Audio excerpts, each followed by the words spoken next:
This is the question every military family Googles the second they get orders to Fort Bliss. Should we buy or should we rent until we PCS again?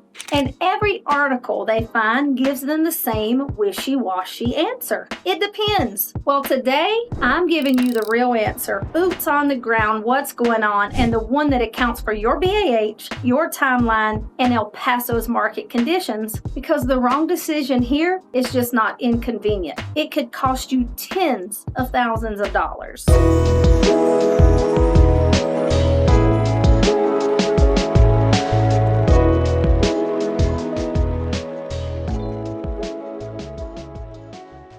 Hey y'all, welcome back. I'm Chastity Rosales, your El Paso local real estate expert. Whether you're PCS into Fort Bliss or moving in and around El Paso, this channel helps you make decisions smarter in real time in our real estate market. If that sounds like what you need, hit subscribe and let's get into it.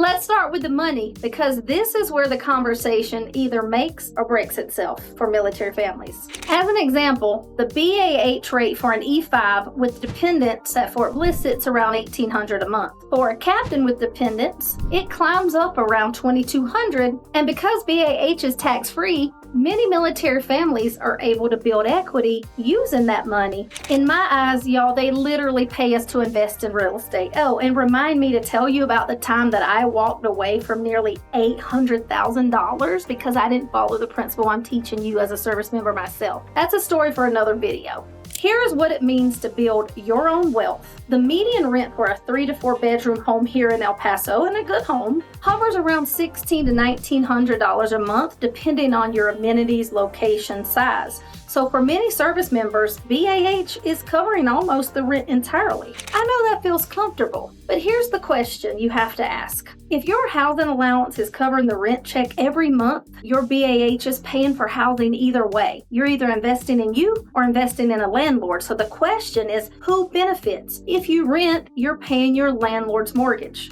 If you buy, you're paying your own. And let's talk about over a typical 4-year assignment. One decision could leave you with nothing to show for it. 4 years of BAH, gone. The other, on the other hand, could help you build wealth long after you leave Fort Bliss. So let's take $1,700 a month for 4 years. It's over $80,000 that you've invested in somebody else's wealth plan when it could have been yours. Let's compare that to buying. The median sale price here in El Paso sits between $200,000 to $280,000. And at today's interest rates, on average, using a VA loan with zero down, that'll cost you between $2,100 and $2,300 a month. But now that allowance is actually building equity for you. It's paying down your mortgage. That is a fundamentally different outcome, and it is why so many military families who have been here before wish they had bought the first time. So if buying looks better on paper, the next question is now actually a good time to buy in El Paso? We say a buyer's opportunity, not a buyer's market myth. We are not a total buyer's market here in El Paso. We're not crashing by any means. We're seeing the market continue to stabilize the post-COVID boom. Buyers today have meaningfully more leverage than they have had in years. In short, it's a good time to buy if it fits your budget and your plan.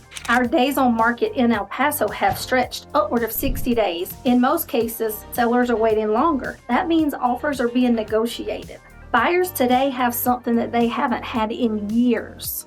Options. Homes are sitting longer, sellers are negotiating again, and many are offering concessions like closing costs. So instead of competing with 10 buyers, you actually have time now to make a smart decision.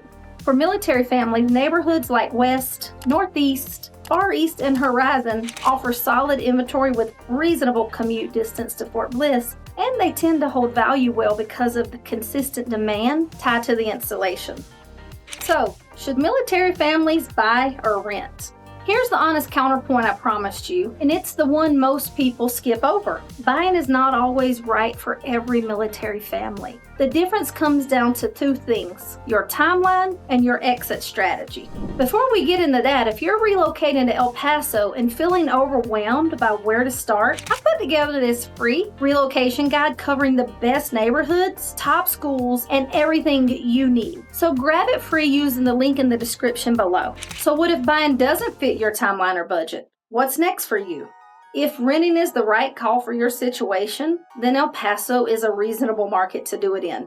The trade-off is what you already know though: no equity, no asset, and your BAH is not building anything long-term for you. But that doesn't mean renting is a failure. When the timeline is short, it is the right tool for the right season for some.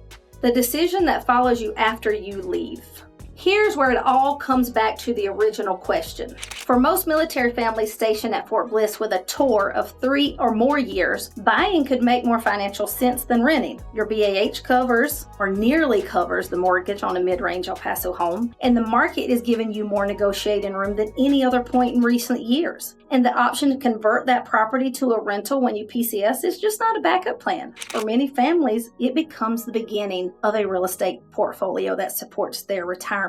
One of the reasons military families feel comfortable buying here is that Fort Bliss isn't the only thing driving housing demand. Healthcare, education, logistics, and cross-border trade all keep people moving to El Paso. And that means when it's time for you to PCS, there's a good chance someone else is looking for the exact same home you're leaving behind. The families who struggle are the ones who let somebody else make this decision without running their own numbers and having the right agent partner to help them do so. Let's wrap it all up. The buy versus rent question for military families in El Paso is not a one-size-fits-all. So hire a trusted realtor to guide you that cares more about you than their commission. So here's the framework to all of that. 3 or more years, buying deserves serious consideration. Less than 2 years, renting is usually the smarter financial decision. The key isn't following a blanket rule, it's understanding your timeline, your BAH, and exit strategy before you make the decision. I've helped families buy here knowing they'd only live in the home for a few years because we chose property with strong rental potential from day one. Your exit strategy shouldn't be an afterthought. It should be part of the buying decision before you ever make an offer. So if you're headed to El Paso, and you want to map out which option makes sense for your BAH and your timeline, I would love to help. My contact info is in the description below. Reach out by text or email and let us talk you through it. And don't forget, grab the Relocation guide. And if you want to go deeper on the local market, watch the next video and the ones before, and do me a favor, like, follow, and share with other military families so they get the same great advice. I'll see you on the next one.